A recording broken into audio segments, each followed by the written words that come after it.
Hallelujah,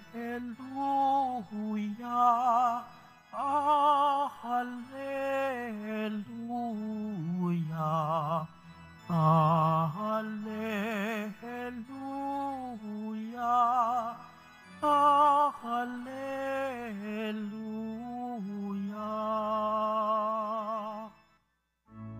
Papuri sa Diyos Ama, pagkat ipinahayag niya, hari siya ng mga aba. Hallelujah, Hallelujah, Hallelujah, Hallelujah.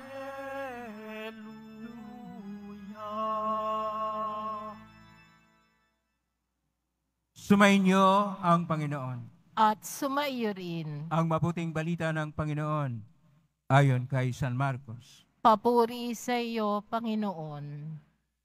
Noong panahong yon, may nagdala ng mga bata kay Jesus upang hilinging ipatong niya sa mga ito ang kanyang kamay. Ngunit pinagwikaan sila ng mga alagad. Nagalit si Jesus na makita ito at sinabi sa kanila, "Pabayaan ninyong lumapit sa akin ang mga bata. Huwag ninyo silang sawayin, sapagkat sa mga katulad nila, nagahari ang Diyos. Ito ang tandaan ninyo. Ang sinumang hindi tumatanggap sa paghahari ng Diyos tulad ng isang maliit na bata, ay hindi mapapabilang sa mga pinaghaharian niya."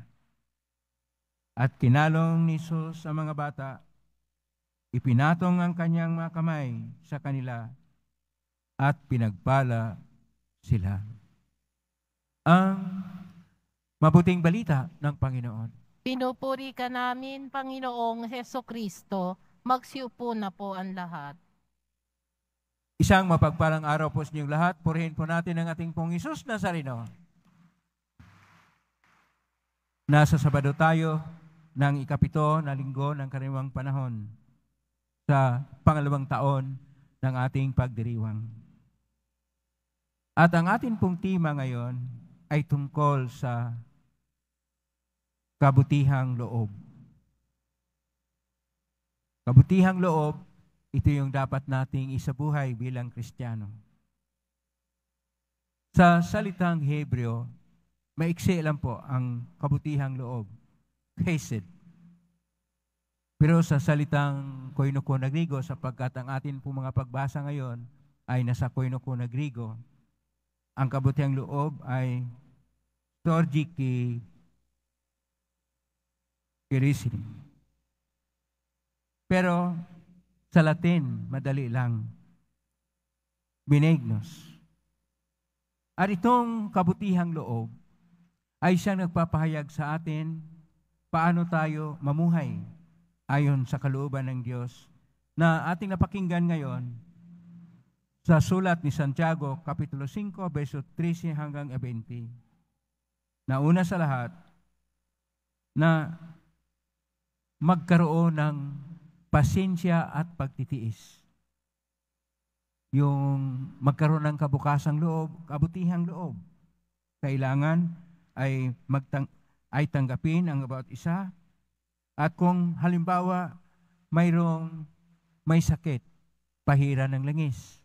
At kung mayroong nagkasala, ay patawarin. Kung mayroong nangangailangan ng payo, ay papayuhan. Lahat ng mga ginagawa natin upang ayusin ang lahat ng buhay, at kung sino mang nagkasala, ay bibigyan ng pagkakataon na magbalik loob. Dahil ito ang daan tungo sa kabutihang loob o sa salita pa ng mga Hebreo, chesed. At itong chesed o kabutihang loob ay siyang dapat nating gawin upang tayo ay magkaroon ng panalangin na taimtim sa ating Panginoong Diyos Ayon pa sa Salmo 140 na gaya ng salmista sa versikulo 2, dalangin ko'y tanggapin mo sa handog na parang samyon ng insenso. Sa ating ebanghelyo ngayon ni San Marcos, Kapitulo 10, versikulo 13 hanggang 16, ang kabutihang loob ay ang pagtanggap ng paghahari ng Diyos tulad ng isang bata.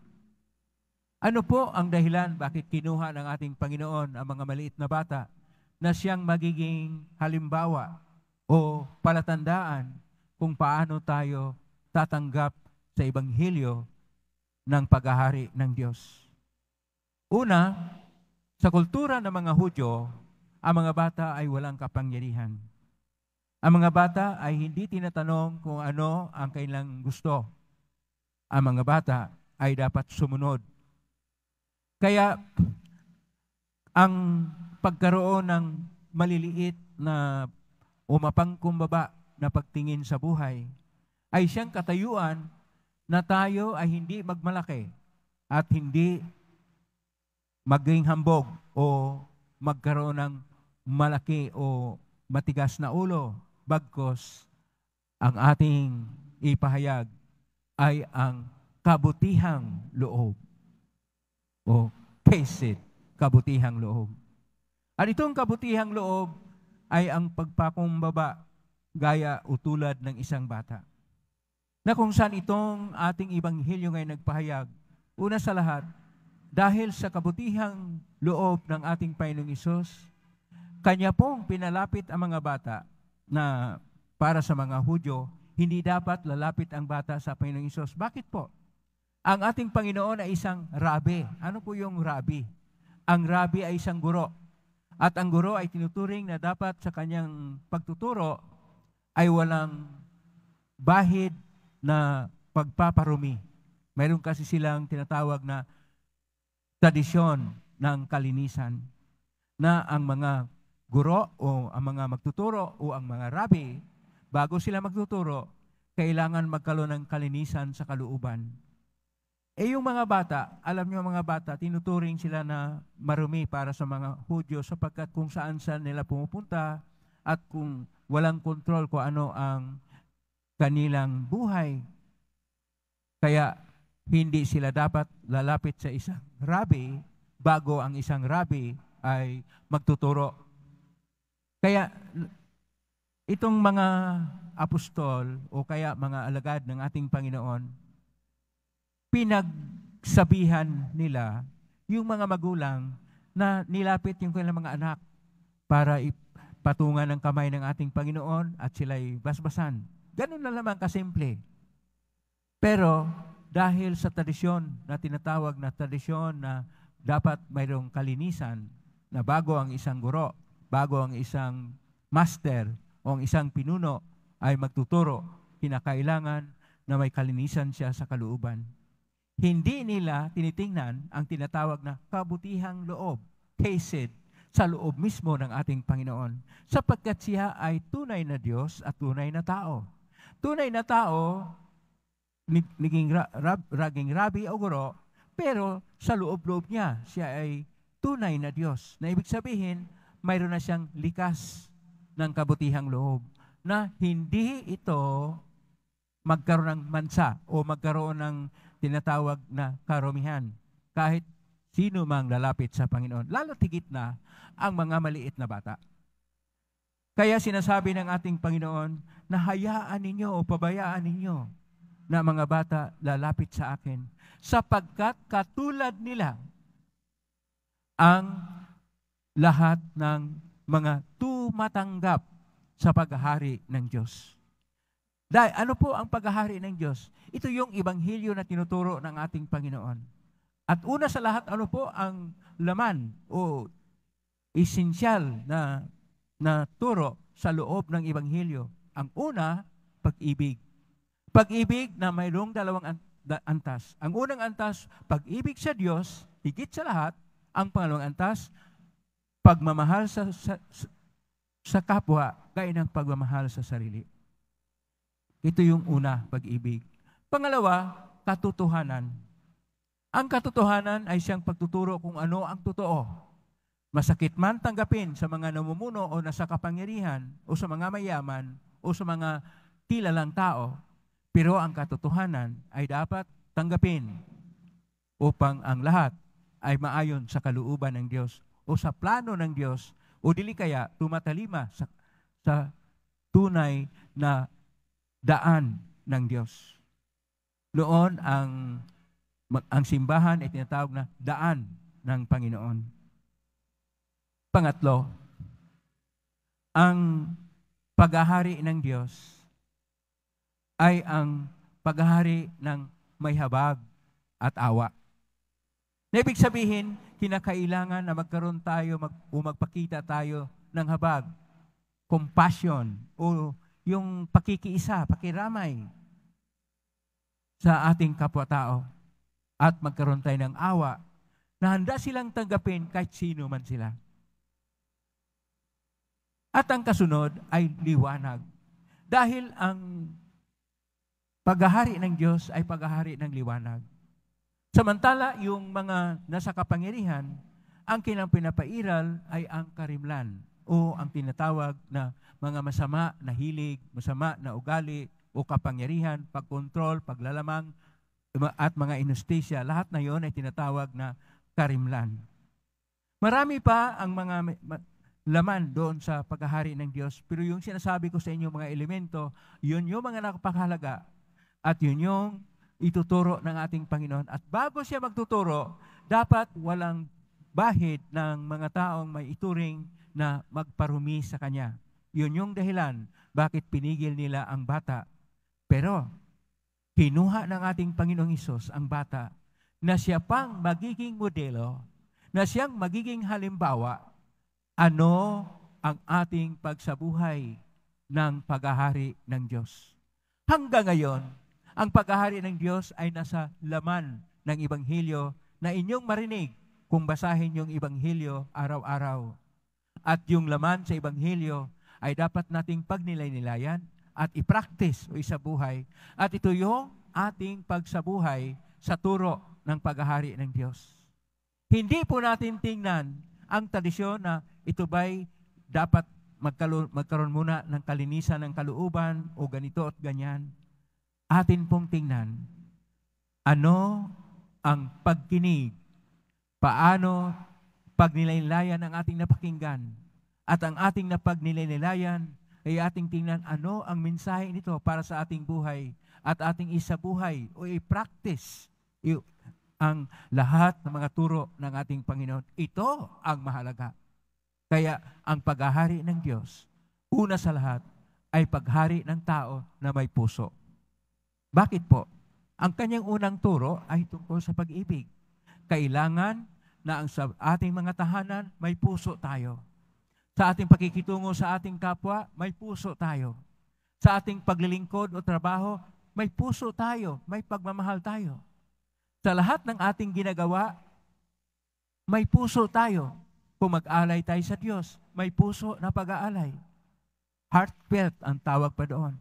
Kaya ito yung tinatawag natin na ating pag-practice. Marami pa po na sana natin gawin, pero dahil kapos tayo ng panahon, at isasabihin na natin na una, ang mga maliit na bata ay nagpahayag ng palatandaan ng paghahari ng Diyos. Bakit po? Sapagkat ang mga bata ay walang kapangyarihan at ang kanilang kapangyarihan ay nagdepende sa mga matatanda na o kaya sa mga magulang nila o kaya yung mga ate at kuya nila, na ang masabi dito, dapat ganun rin ang tao, na tayo ay hindi magpapahayag ng ating kapangyarihan, bagkus mapagkumbaba na tanggapin ang kalooban ng Diyos. Pangalawa, na ang mga bata ay katulad din sa paghahari ng Diyos, sapagkat ang mga bata ay inosente at walang mga bias sa pagtingin sa buhay. Dapat ganun din tayo kabukas sa ating pakikitungo sa buhay, pakikitungo sa ating kapwa, na tatanggap tayo at tanggapin ang ating kapwa kahit sino man sila, sapagkat sila ay nilikha na kawangis at larawan ng Diyos. At kung anumang pinagdaanan sa buhay ng ating kapwa-tao, handa nating pakinggan. Wala man tayong magagawa sa ating pagtinig sa kanilang mga daing, sa kanilang mga karanasang napakabigat o mga pagsubok sa buhay na mahirap tanggapin. Ngunit ating napakinggan, nakikiramay na rin tayo, kaya mayroon tayong habag at awa sa kanila. At pangatlo, na ang ating pagtingin gaya ng bata ay simple. Ang mga bata ay simple. Wala pong arte. Wala mga burluloy.